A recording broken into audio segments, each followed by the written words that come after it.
So guys, ഇന്ന് നമ്മൾ ലാമിങ്ടൺ national പാർക്കിലുള്ള ലരാപ്പിൻഡ false ആണ് നമ്മൾ പോകാൻ പോണത്. നമ്മൾ വണ്ടി ഇവിടെ കൊണ്ടിട്ടു. ഇത്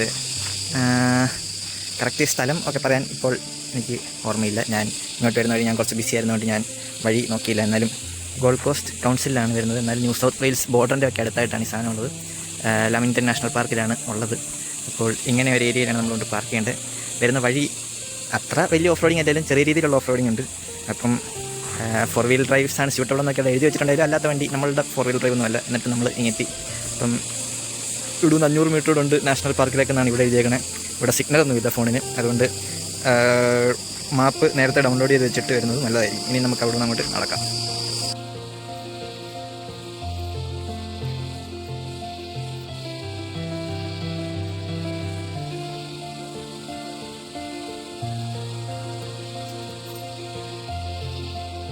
സോ ഗൈസ്, ഇവിടെ വരെ നമുക്ക് ടാർട്ട റോഡ് പറഞ്ഞിട്ടുണ്ടായിരുന്നു. ഇവിടെ ഒന്ന് ഇങ്ങനെ ഒരു സൈൻ ബോർഡ് കാണിക്കുന്നുണ്ട്, നമ്മുടെ ട്രെയിൽ സ്റ്റാർട്ട് ചെയ്യുന്നു എന്ന് പറഞ്ഞ്. അപ്പം ഇതാണ് എന്ന് തോന്നുന്നു വഴി. ഇവിടെ വഴിയൊന്നും അത്ര നല്ല മാർക്ക്ഡ് അല്ല എന്നാണ് നമ്മുടെ ആപ്പിൽ പറഞ്ഞത്. സോ ഓക്കെ, നോക്കി പോവാം.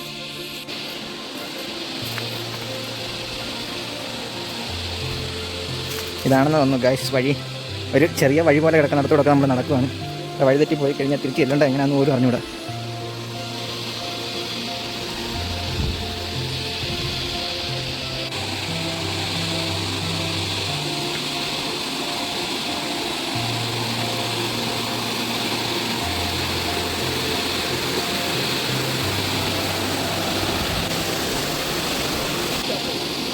ഇതൊക്കെ വഴിയാണോ എന്ന് പോലും അറിയില്ല ഗൈസ്. ഉണ്ട് ഈ ഒരു പാളയുടെ ഒക്കെ മേലെ കൂടെയാണ് ഇപ്പോൾ ഇങ്ങോട്ട് നടന്നു വന്നേക്കുന്നത്.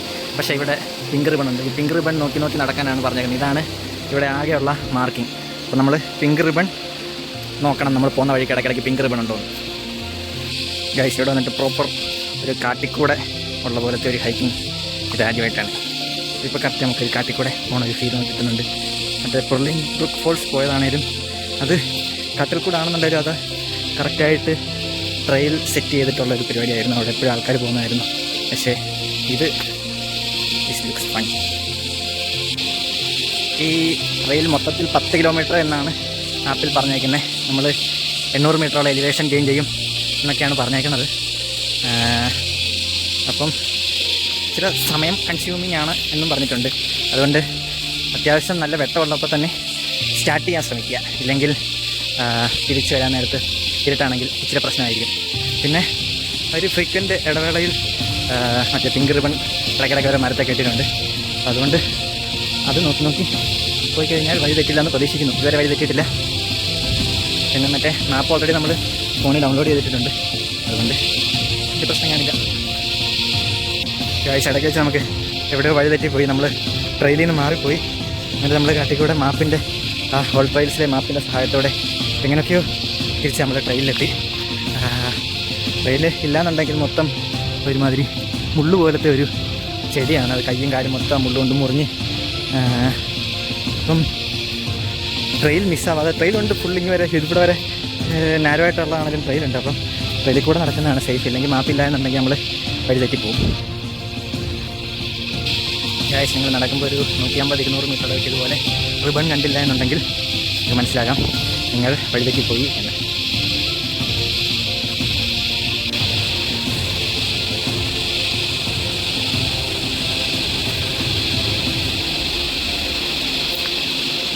ഇത് വരുന്ന വഴിയിലുള്ള ഒരു ചെറിയ വെള്ളച്ചാട്ടം. പക്ഷെങ്കിൽ ഇത് തോന്നുന്നു ഒരു സ്വിം സ്പോട്ട് പോലെ ഉണ്ട്. ആഴമുണ്ടോയെന്ന് എനിക്ക് അറിഞ്ഞൂടാ. എന്നാലും വന്ന് കിടക്കാനൊരു നല്ല സ്പോട്ട്.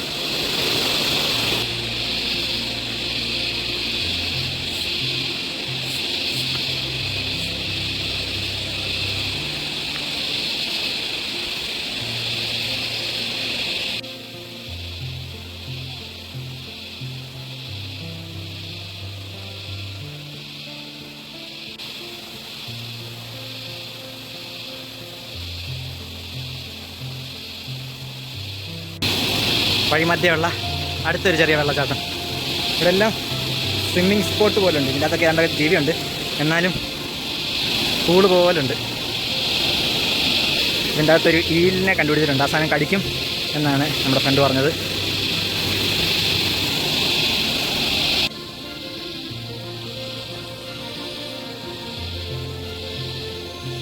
ഗായ്സ് നമ്മളിങ്ങനെ ഒരു സ്ഥലത്ത് വന്നപ്പോൾ ഇവിടെ വേറെ ഒരു ട്രെയിനിലേക്കുള്ളൊരു എന്താ പറയുന്നത് ഒരു സൈൻ ബോർഡ് നമുക്ക് കൊണ്ട് അങ്ങോട്ടാന്ന് തോന്നുന്നു. നമ്മളവിടെ നേരെ നമ്മുടെ ട്രാക്കിനെ പിടിച്ചു. മറ്റേത് ഇച്ചിലൂടെ ദൂരമുള്ള രണ്ട് ലുക്കൗട്ടിലേക്കാണെന്ന് തോന്നുന്നു. ഗായ്സ് നമ്മൾ നടന്ന് ഏതോ ഒരു വലിയ കുടീരത്തിലെത്തി.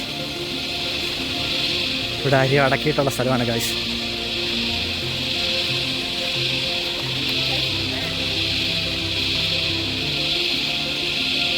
ഇരുപത്താറ് വയസ്സിൽ മരിച്ചുപോയ അതോ ഒരാൾ. എന്തിനായിരിക്കും ഈ കാടിൻ്റെ നടുക്ക് ഇവിടെ കൊണ്ടടക്കിയേ? ഐഡിയ. ഗായ്സ് നമ്മൾ ഏകദേശം 12 മണി കഴിഞ്ഞപ്പോൾ നടക്കാൻ തുടങ്ങിയാണ്. ഇപ്പം 2:30 ഇതുവരെ നമ്മൾ എത്തിയിട്ടില്ല. മല കയറുന്നു, മല ഇറങ്ങുന്നു, പുഴ അങ്ങോട്ട് മുറിച്ച് കിടക്കുന്നു, പുഴ ഇങ്ങോട്ട് മുറിച്ച് കിടക്കുന്നു. ഈ റിബൺ ഇതുവരെ തീർന്നിട്ടില്ല ഗായ്സ്. ഇങ്ങനെ ഒരു വാട്ടർഫോൾ കണ്ടപ്പോൾ ഞങ്ങൾ വിചാരിച്ചു എത്തിയെന്ന്. പക്ഷേ എത്തിയിട്ടില്ല. അതേണ്ട വീണ്ടും പിങ്ക് റിബൺ. ഇതിൻ്റെ അന്ത്യമില്ലാത്ത ട്രക്കാണെന്നാണ് തോന്നുന്നത് ഗായ്സ്. ഇപ്പം 3 മണിയായി.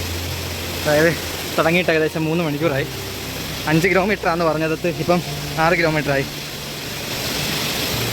എപ്പോൾ എത്തുമെന്ന് അറിയില്ല ഗായ്സ്. അവിടെ ഒരു വെള്ളച്ചാട്ടം കാണുന്ന പോലെ തോന്നുന്നുണ്ട്. ഇനിയും വെള്ളച്ചാട്ടം നോക്കി പോയി എന്ത് കണ്ടാലും വെള്ളച്ചാട്ടം എന്ന് തോന്നുകയാണെന്ന് അറിഞ്ഞൂടാ. അവിടെ വരെ പോയി നോക്കാം ഗായ്സ്. നമ്മൾ ഏകദേശം വെള്ളച്ചാട്ടം കണ്ടു. ദാറ്റ് ഈസ് എ ഹ്യൂജ് വെള്ളച്ചാട്ടം. ഇതുവരെ കണ്ട വെള്ളച്ചാട്ടമൊന്നുമല്ല എന്ന് തെളിയിച്ചുകൊണ്ട് ഈ കയറി വന്നതെല്ലാം വർത്താണ് എന്ന് പറഞ്ഞുകൊണ്ട് കിട്ടുന്നൊരു കാഴ്ചയാണ് ഗായ്സ് ഇപ്പോൾ നമുക്ക് കിട്ടുന്നത്. കുറച്ച് മുന്നേ കാഴ്ച നോക്കി നേരെ പോയത് ഒരു പാമ്പിൻ്റെ വായിലേക്കായിരുന്നു. ആ പാമ്പ് ഭാഗ്യത്തിന് ഇര പിടിച്ചോണ്ടിരിക്കുകയായിരുന്നുകൊണ്ട് നമ്മളെ വെറുതെ വിട്ടു ഗായ്സ്. ഇത് ഭീകര വെള്ളച്ചാട്ടം.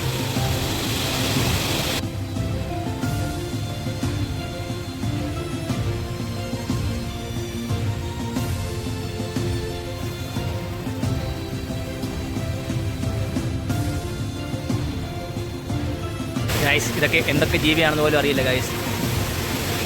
അപ്പോൾ ഗായ്സ് നമ്മൾ 6 മണി ആയപ്പോഴത്തേന് തിരിച്ച് നമ്മൾ കേരളത്തിൽ തന്നെ എത്തി. നമ്മൾ അധികം ടൈമൊന്നും അവിടെ സ്പെൻഡ് ചെയ്തിട്ട് വെള്ളത്തിലൊന്നും ഇറങ്ങിയില്ല. കാരണം നമുക്ക് വഴി വെച്ച് പോകുന്ന വഴിക്കും വരുന്ന വഴിക്കുമായിട്ട് 2 പാമ്പിനെയും പിന്നെ വേറെ എന്തോ ഒരു ജീവിയും കാണാൻ പറ്റിയതുകൊണ്ട് നമ്മൾ വിചാരിച്ചു ഇരുത്തുന്നതിന് മുന്നേ എങ്ങനെ കാട് മാറി താഴെ ഇറങ്ങുക എന്നുള്ളൊരു മൈൻഡായതുകൊണ്ട് നമ്മളധികം നേരം വെള്ളത്തിലൊന്നും ഇറങ്ങാതെ നേരെ തിരിച്ചിങ്ങ് പോകണം. അത്യാവശ്യം ചലഞ്ചിങ് ആയിട്ടുള്ളൊരു ഹൈക്കാണിത്. നമ്മൾ ആ വെള്ളച്ചാട്ടത്തിൻ്റെ ഒക്കെ അടുത്തോട്ടെത്തുമ്പോഴത്തേന് അത്യാവശ്യം നല്ല രീതിയിൽ പിടിച്ച് കയറാനും ഒക്കെ ഉള്ളതുകൊണ്ട് തെങ്ങും പാറയൊക്കെയാണ്. അതുകൊണ്ട് തന്നെ ഇച്ചിരി എക്സ്പീരിയൻസ് ഉള്ളവർ വരുന്നതായിരിക്കും നല്ലത് എന്നാണ് എൻ്റെ അഭിപ്രായം. പിന്നെ കഴിവതും നേരത്തെ ഹൈക്ക് സ്റ്റാർട്ട് ചെയ്യാൻ ശ്രമിക്കുക. കാരണം വെട്ടം പോയി കഴിഞ്ഞാൽ ഒന്ന് വഴിതെറ്റിപ്പോകാനുള്ള സാധ്യതയുണ്ട്. വെട്ടമുള്ളപ്പോൾ തന്നെ ഞങ്ങൾക്ക് 3-4 പ്രാവശ്യം വഴിതെറ്റി. പിന്നെ ഇതുപോലെ പാമ്പുകൾ ഒക്കെ ധാരാളമുള്ള സ്ഥലമാണെന്ന് തോന്നുന്നു. അതുകൊണ്ട് നേരത്തെ തുടങ്ങി പോയി വെള്ളച്ചാട്ടം അടിപൊളി വെള്ളച്ചാട്ടമാണ്. അതൊക്കെ എൻജോയ് ചെയ്ത് നേരത്തെ തിരിച്ചെത്തുക. അത്രയൊക്കെ ഉള്ളൂ. Okay bye.